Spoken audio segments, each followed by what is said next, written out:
And welcome to another edition of the ArtCast. I'm your host, Art Shimko. It's June 12th, 2020, episode 11. And we're going to be talking about the 50th anniversary of Dock Ellis's no-no that he pitched on acid while he was starting for the Pittsburgh Pirates. And we're also going to be talking about NASCAR's latest move concerning the Confederate flag. So how's it going, everybody? It's been a while. I haven't recorded an episode of the ArtCast, and I guess it's been 2 weeks now, close to it. The last episode was the George Floyd episode, which I appreciate everyone listening to and getting their feedback on. It was very emotional to do that show, and then everything that's followed. I've been reading a lot, and watching news clips and videos of the protests and the rioting that occurred, and the upheaval, the people voicing their anger and their opinions of what's the result, of Mr. Floyd's death. A lot of discussion online. Seeing a lot of opinions. Ones that are agreed upon, ones that aren't agreed upon. So I wasn't sure, if I would be able to do a regular episode on anything else, during those last 10 days or so since the last episode, and since the week when that happened with the murder of George Floyd. And I actually made an announcement. It was actually on my personal Facebook. I didn't do it on any other social media, which I should have, but I basically said that I was going to be doing a podcast next week, which I still will be. I was going to be coming back on the 18th to do a new episode. And then a couple things came up within the last few days that I thought, I'd like to discuss this on the show, and it's a sports-related episode today. But usually when I discuss sports on this show, I want to usually discuss not so much game analysis, although I did a draft analysis for the Eagles and also the schedule analysis and such. Not really doing game reviews or anything, or match reviews or anything. Plus with obviously not anything going on, but the way I want to cover sports here, the interesting stories, the stories that people, sports fans and not non-sports fans, would be interested in hearing. I like to use that angle and that take on anything sports related that I would talk about, because as you know, this show is varied topics, whatever's on my mind, as it says below the logo for ArtCast. But anyway, as I say, before we get to the discussion on what today is exactly the 50th anniversary of Dock Ellis pitching a no-hitter against the Padres while he was after a night of tripping his balls off.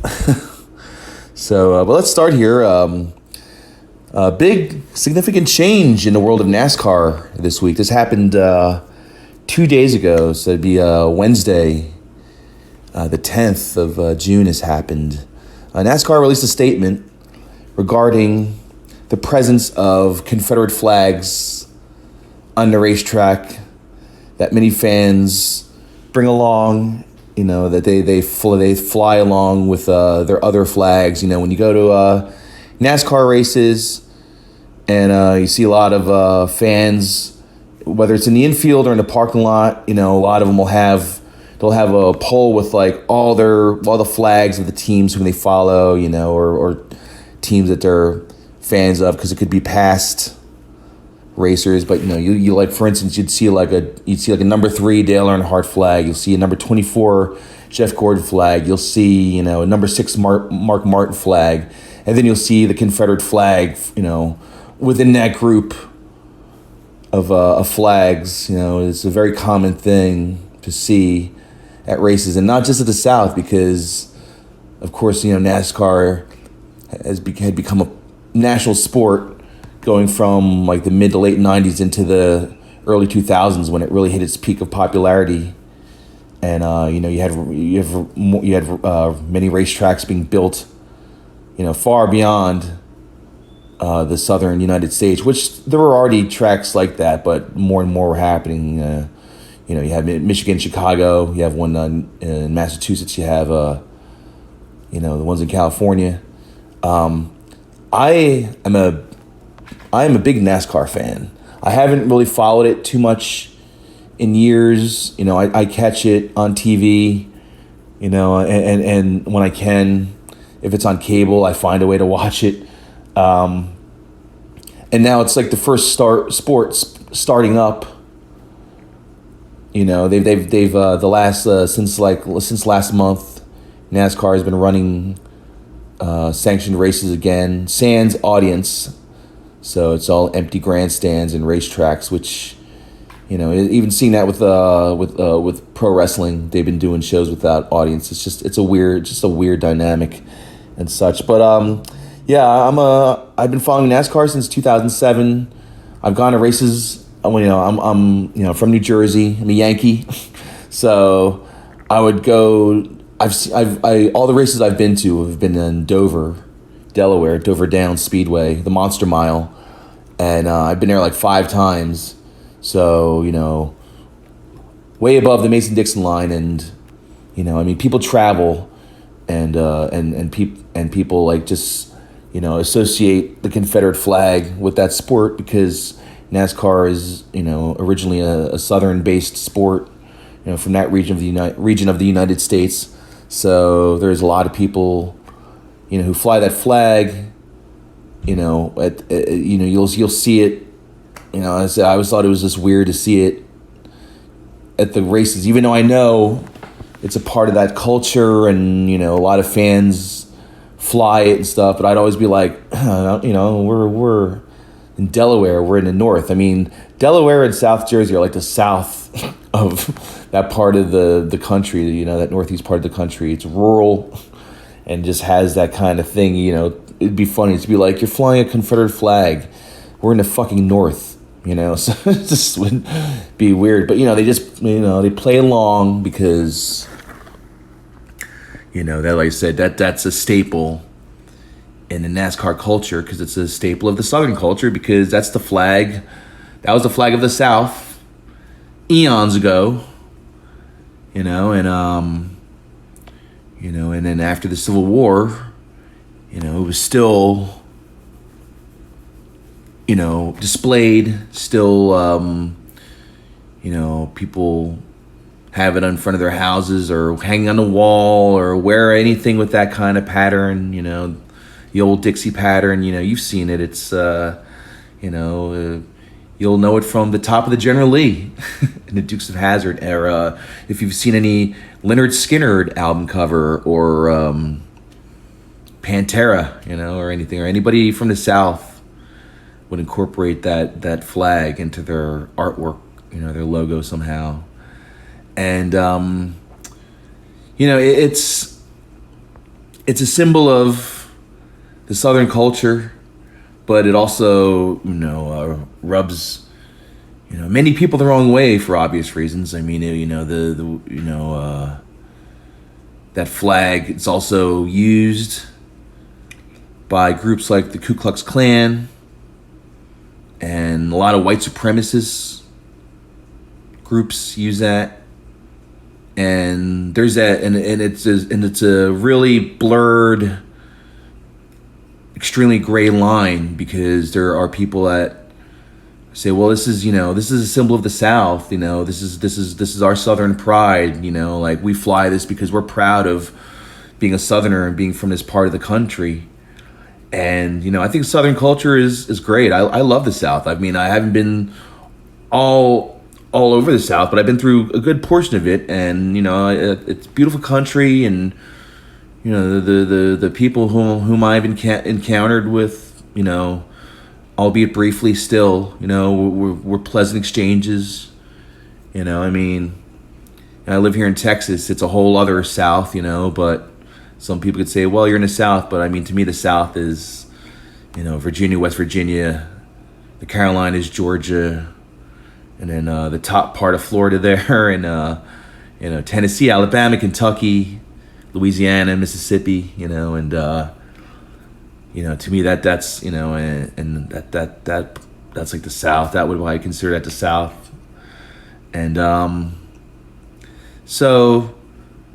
But the flag also, as I said, it brings a lot of, anger and sadness, and brings a lot, to many people, black community in particular, and and in a way, like I said, it's not like you want you want to see Southern culture obliterated. Of course, I mean it can't be. I mean it's as part of the United States, it's.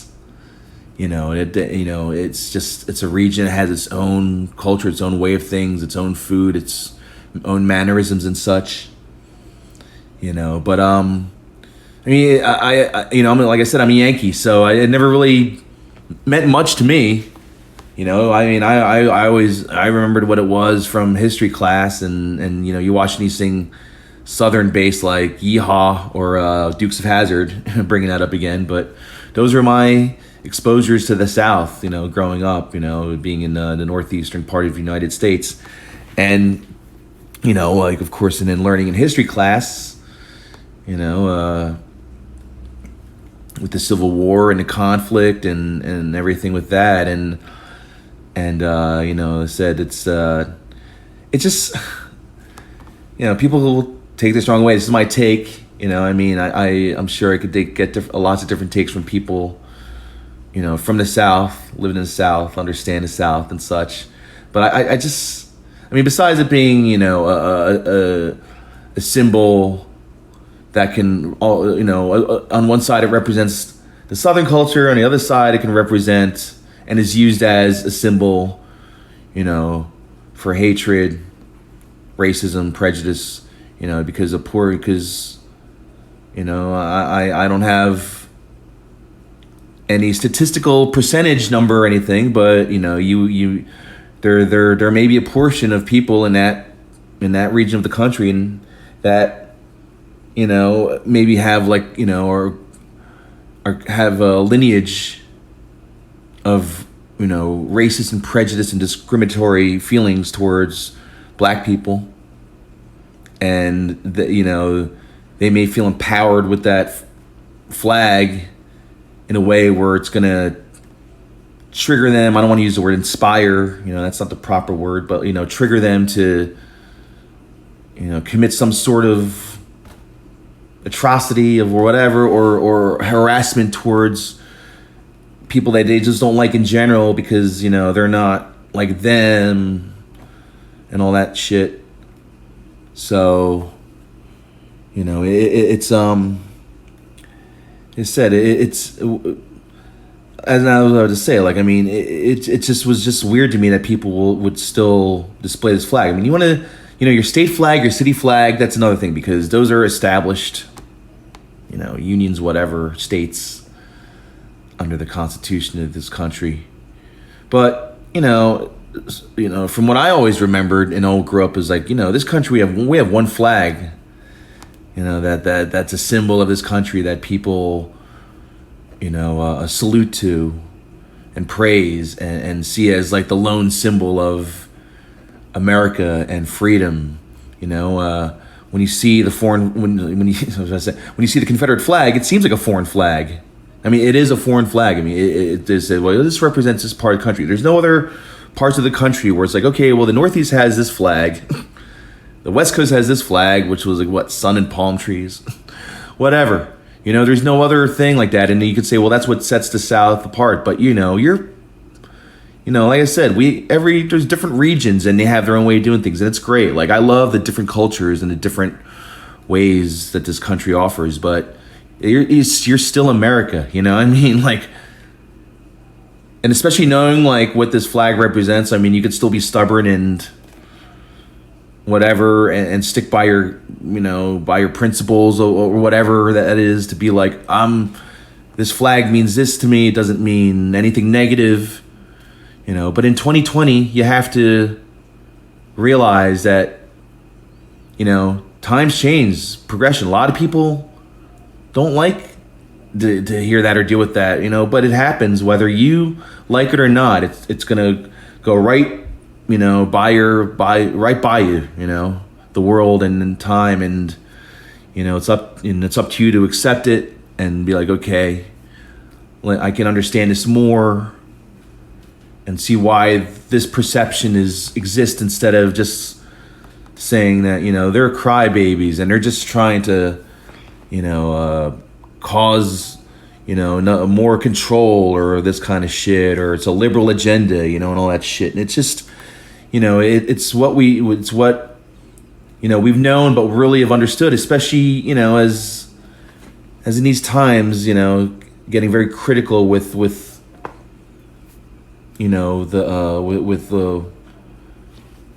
people banding together and understanding each other, and where we are each coming from with our struggles and such, and understanding of things, and like with Black Lives Matter and everything and such. So, I mean, I think this is a great move by NASCAR. Basically, here's the statement they put out. They're basically gonna say, like, we're done with being associated with the Confederate flag in our sport. This is the statement they released. It said, "The presence of the Confederate flag at NASCAR events runs contrary to our commitment to providing a welcoming and inclusive environment for all fans, our competitors, and our industry. Bringing people together around a love for racing and the community that it creates is what makes our fans and sports special. The display of the Confederate flag will be prohibited from all NASCAR events and properties."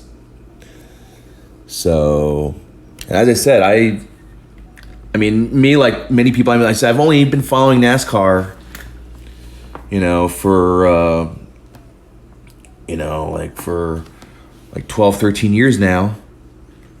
There's many people that have followed it way longer, since they were kids, and, people older than me that have followed it since early, heyday, maybe a little bit before the modern era began in the early 70s. But this is huge. It isn't anything I ever thought that they would deal with, because, they say they want everybody to be happy, and, they don't want to,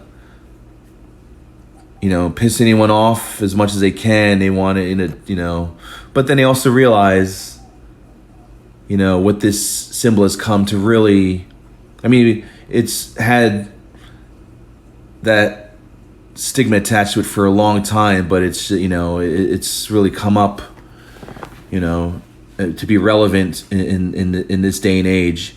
And, they just thought it's time, this is another move that is really bringing them further into, like modern times in the 21st century. It's, moves in the, they've made moves in the past that had made them, brought them into the forefront to become at one point the most popular sport or most watched sport in the country at one point.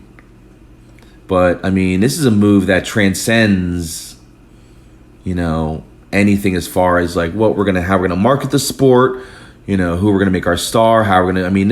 This is a whole other level of social awareness and consideration towards everybody. Sure, a portion of the fans are going to be pissed off about it and think that there's, that these guys are selling out and that it's a weak move, and why do they have to make it they might think, oh, well, you're making it an issue now because you're doing this. Other people say, well, they want to save face with the sponsors. Sure. NASCAR they rely off the they rely off the money of corporate sponsors since the dawn of time, or a little after the dawn of time when the sport was created or the league was sanctioned. And people could twist that into a negative, but they rely on that money, and they want to look as modern, and they want to look as understanding and open as possible. They want, sure, you want a sponsor to be like, hey, I never thought of going to NASCAR. They seemed a little too southern for me, whatever. But now that they're banning Confederate flags from the track, I'll throw in some money and sponsor a team, for a race or two or for a season. It benefits in many ways, but I think especially socially, people coming to the track, a majority of people I think will be like, you're just going to look up in the sky and all you're going to see are like the flags of race teams, and you'll be like, oh, hey, that guy's got a Kyle Busch flag. I love Kyle Busch, or, oh, I hate Kyle Busch, or whatever. But that's all you're going to be seeing now. And then you'll see maybe you'll see like a Sunoco logo, or, a logo of a sponsor, in the sport, like an M&M's flag or something, or what have you, a DuPont flag. So, I have a friend from who lives up in Philly, and he's black, and he told me like 20 years ago he went to Dover, and he was like, I hated seeing that shit. And he probably thought, fuck, we're in Delaware, like we're the North, and like I'm seeing this shit, But then like thinking, like, as I said before, Delaware is almost like the South of that area. I mean, besides literally being south of New Jersey and Pennsylvania, I mean, it just has that, just that aura to it, that vibe to it, or whatever. So it's perfect place to have a racetrack, because Philadelphia is not a racing town. I mean, when I got into racing, like everybody was like, huh? You're into that shit? Shit's boring. Why would you watch it? Just a bunch of cars going in a circle. That you could simplify anything. It's like that. It's to each their own. But Philadelphia, the king of sports is football, and the king of teams are the Eagles, whom I love. I love all the teams there, but I wore a Jeff Gordon jacket around in the city, and people and like my friends were like, "What?" So, it was funny to do that. But I've also been to Dover. Like I said, I've been to Dover 5 times, and seeing that, I'd be like, "What the fuck?" Like it's just still weird to see it, even though that's part of the culture. So, but hey, kudos to NASCAR. It makes me really proud of the sanctioning body. And, majority of drivers, pretty much everybody in the garage supports it. I mean, and of course, Bubba Wallace, he's the only black driver in the main cup, the main series, the Cup Series. He's, he said he's going to step up and be more of a voice, like this really, he was not sure how to handle things. He had said some things in the past, made statements, but after George Floyd, he's dedicated himself, to really speaking up and making the cause, bring more awareness to the cause, being the star that he is and that prominent of a role. So yeah, like a majority of the racers in the garage seems like they agree with this move, except for one racer by the name of Ray Ciccarelli. I think that's how you pronounce his name. I do not know who this racer is. In fact, I think a majority of people, including NASCAR fans, may not have been familiar with this name. I mean, I don't follow the Truck Series. He raced for the Truck Series. I'm not very familiar with the Truck Series. It airs on like a different night that I'm maybe not watching racing, and unless you're Kyle Busch or Todd Bodine or Ron Hornaday Jr. or that's probably the only names I can think of right now. Like only certain names I would know, but I don't know a majority of those racers. But this guy, he's quitting NASCAR. And someone sent me the stats, because when I first saw the article, I commented, I said, who? And my friend, actually, I'm not sure if they're a NASCAR fan or not, but they found stats and said, well, these are his stats in 2020. And, he's a part-time driver, so I'm not sure how many races he's done. I really didn't look into his stats, but, Ray Ciccarelli, he's quitting over NASCAR's decision to ban the Confederate flag, and he's quitting like right away. He's not even he's finishing up the season, which I'm not sure how many races are left. I mean, they're making up races now, so for the rest of the year, but he won't be returning after 2020. And on his Facebook page, He made a statement about it, and just trying to find it here. 50-year-old, what did he say here? Well, it's been a fun ride and dream come true, but if this is the decision NASCAR is headed, we will not participate after 2020 season is over. I do not believe in kneeling during anthem, nor taking people.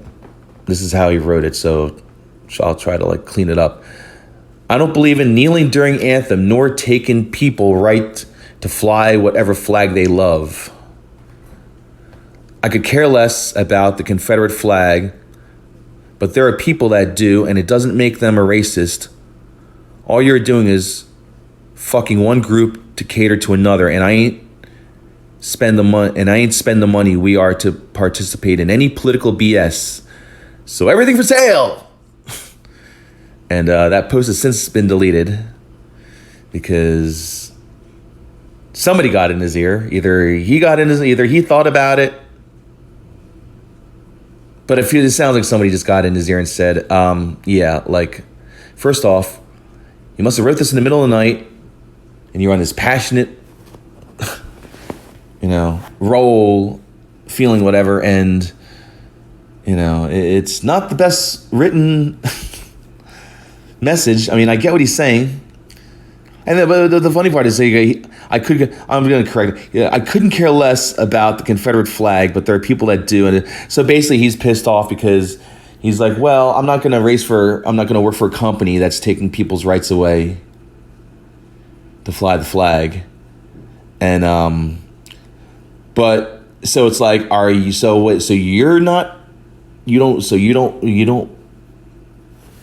you're not like a flag. You're not a guy for the flag. It's just the principle of it.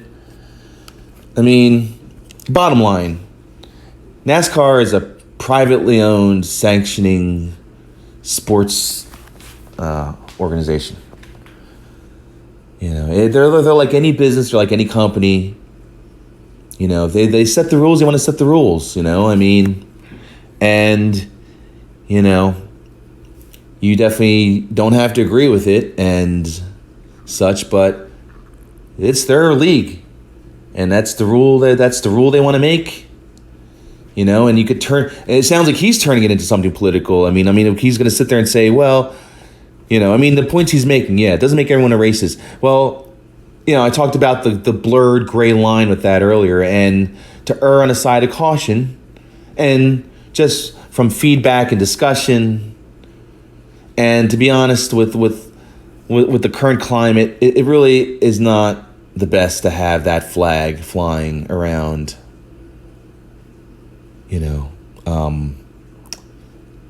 Like the in the stands or in the infield, or in the parking lot. And it'll be a circular debate or discussion about whether it's right or not, or it's doing or not. Just let people. The bottom line is they made their statement, and they're gonna enforce this, and that's that. And I applaud them personally. I think it's awesome. I mean, like I said, this is something I never thought I'd see. It's like people wanting the Redskins to change their name. Like everyone's like, oh, the Redskins should change their name. Well, it's probably never gonna happen as long as Dan Snyder's in charge.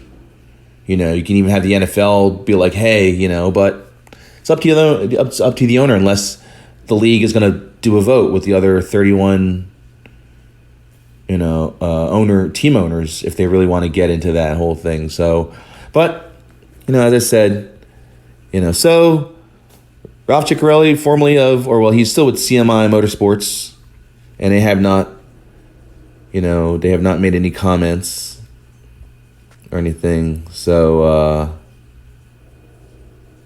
you know, and it looks like that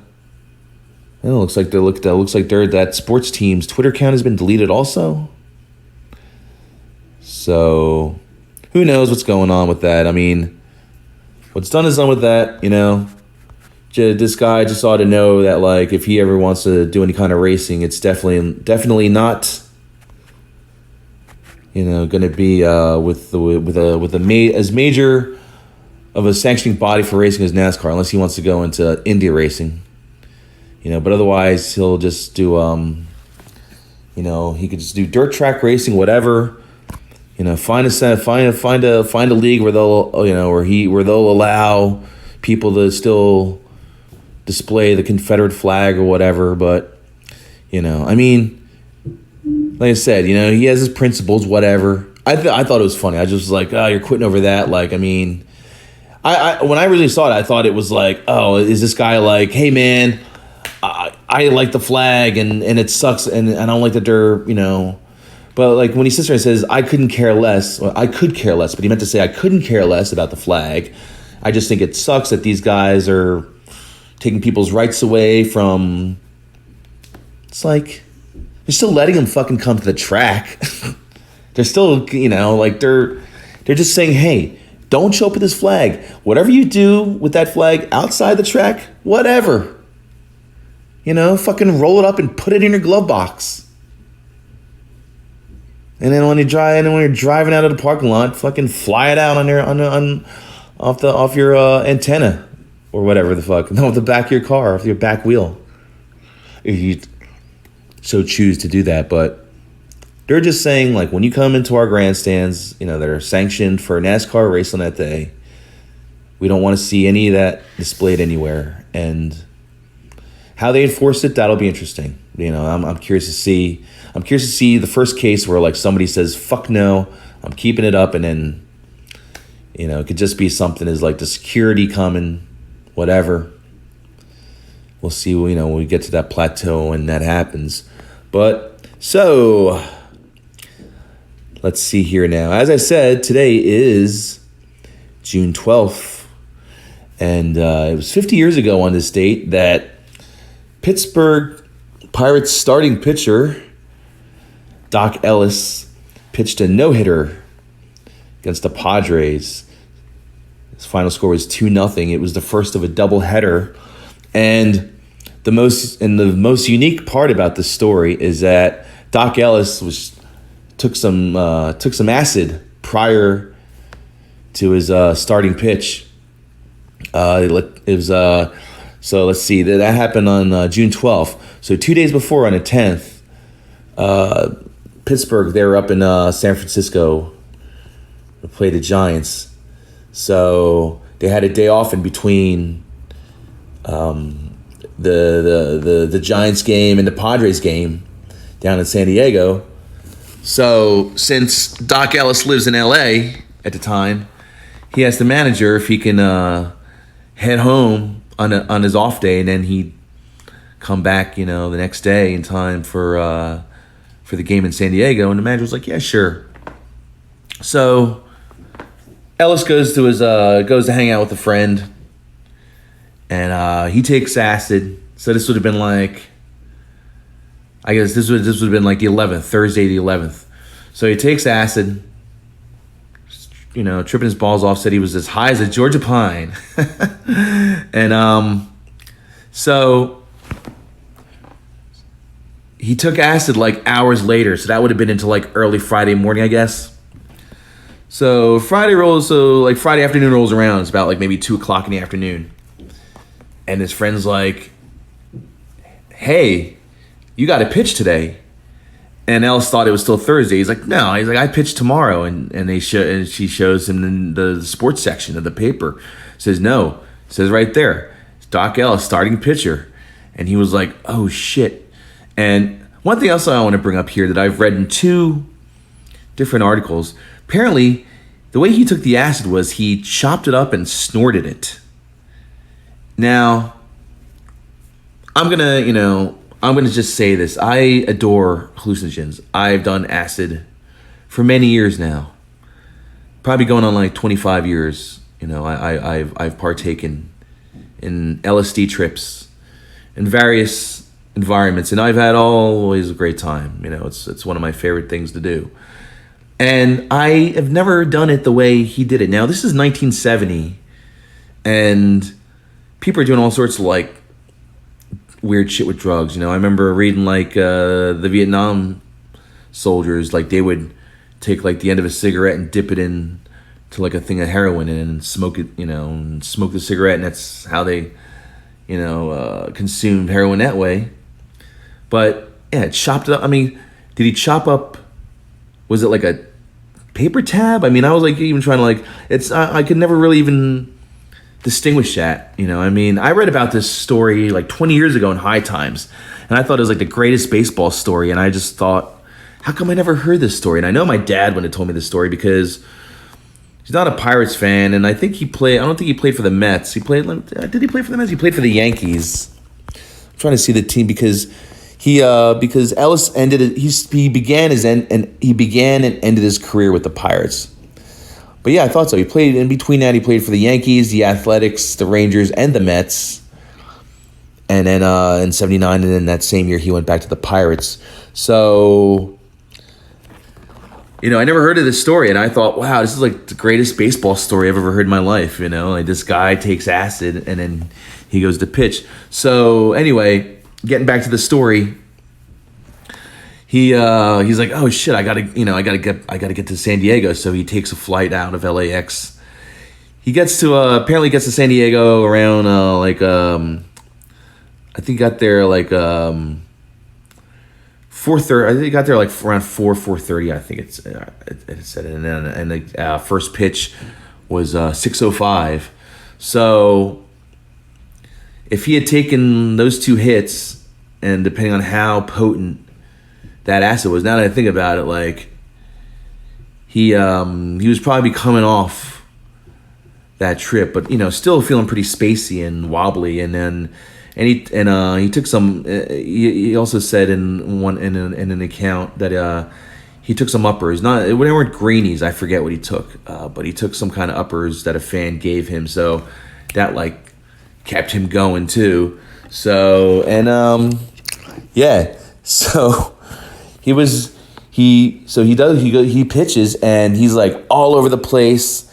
Apparently the guy that who tracks his pitches or whatever, like just threw up his notes in the air because he just couldn't keep track of like, how erratic I guess Ellis was out there on the mound.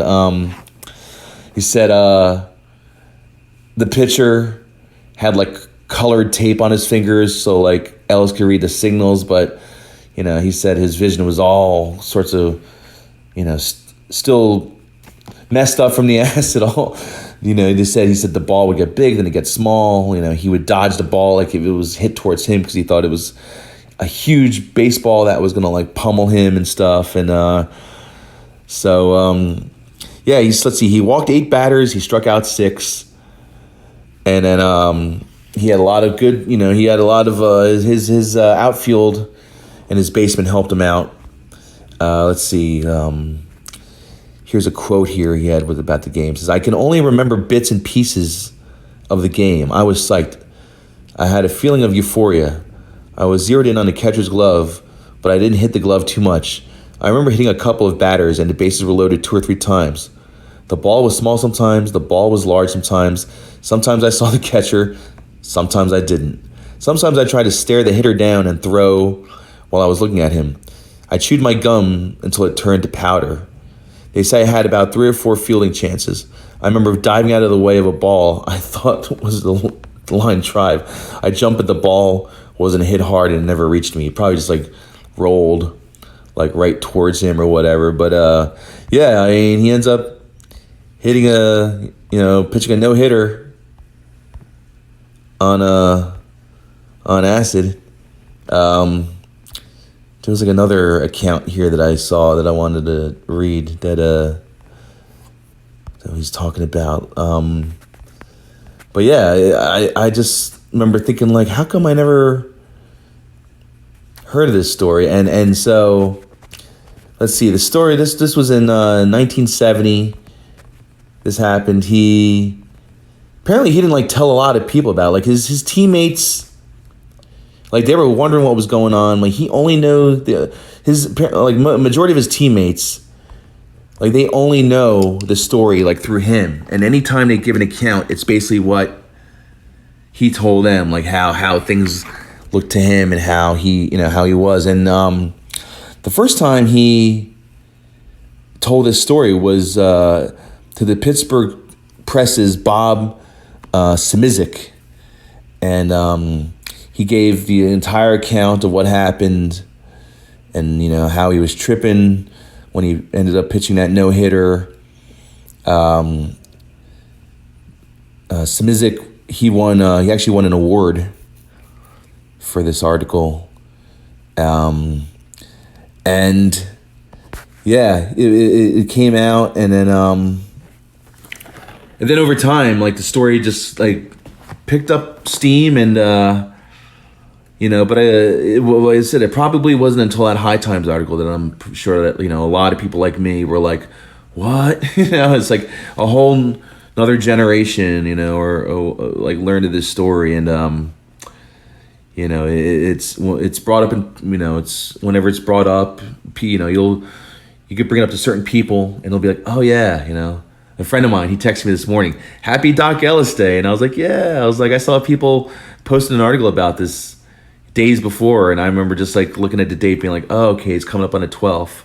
So that'll be, then I realized, wow, that's going to be the 50th anniversary of this happening. And this story has like become like baseball folklore. There's a lot of people that are like, don't buy the fact that that Ellis was tripping on acid when this happened. They figure he may have been on something because he was a partier.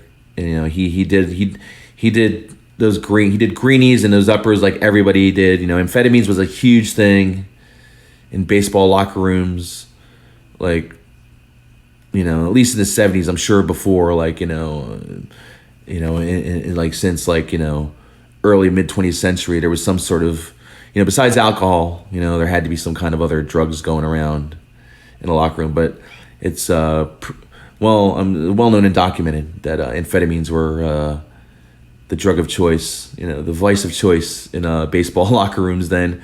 So, and another funny spin on it that I saw was that apparently Ellis claims that he got this acid from Timothy Leary, which from what I had read may not have been the case since Leary was in prison in June of 1970, but also, I mean, maybe he got it through somebody who maybe said that, it was a batch from Timothy Leary, so who knows, but, apparently he had a hell of a trip, and then when he took that second one, like hours later, he was like really flying, but, yeah, I mean, by the time, but, now that I read like more, a couple more articles about it and like really thought about it, based on like one of the writer's accounts about it, like, like, yeah, like maybe he was kind of on the down end, he was definitely on the tail end of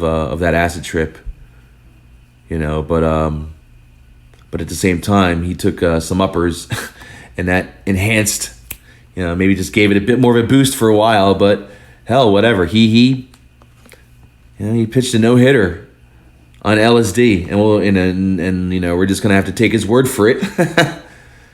It's a hell of a story. I mean, I've never seen footage of the game. There's a documentary out there. I know it came out maybe 5 years ago when it was the 45th anniversary. It came out like in fairly recent times, and I definitely want to check it out. But I'm going to include a link in the description for there's a YouTube video out there. There's a production company called No Moss, and they put out like a little 4.5 minute animated feature with Dock Ellis himself narrating, you know, the entire account of the story and what had happened. And one funny part of the story is one of his teammates was like, he said it was like the 4th inning. And this is crazy. Like, maybe this guy just didn't know it or whatever, but it was like the 4th inning, and like one of his teammates just goes, yo, Doc, hey Doc, you're pitching a no.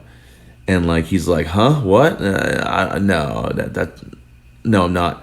And then like he went through another inning, and I think the same teammate was like, yo man, you're pitching a no-hitter, or you're pitching a no.